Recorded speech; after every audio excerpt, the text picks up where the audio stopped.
संजय राऊत. संजय राऊत म्हणजे खऱ्या अर्थानं हा महाराष्ट्रात एक मनोरुग्ण आहे. नमाजी आहे. 5 वेळचा भोंगा आहे. माझी तर उद्धव ठाकरेंना या ठिकाणी विनंती आहे की एखाद्या चांगल्या मनोरुग्ण तज्ज्ञाला या संजय राऊतांना आपण दाखवा.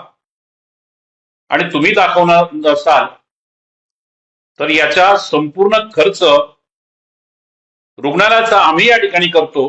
पण एकदा याची मानसिक स्थिती निश्चितपणानं आपण या ठिकाणी तपासून बघा. संजय राऊत.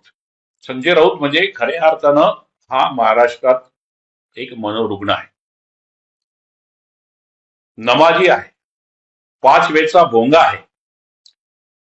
माझी तर उद्धव ठाकरेंना या ठिकाणी विनंती आहे की एखाद्या चांगल्या मनोरुग्ण तज्ज्ञाला या संजय राऊतांना आपण दाखवा. आणि तुम्ही दाखवणार नसाल तर याचा संपूर्ण खर्च रुग्णालयाचा आम्ही या ठिकाणी करतो. पण एकदा याची मानसिक स्थिती निश्चितपणानं आपण या ठिकाणी तपासून बघा.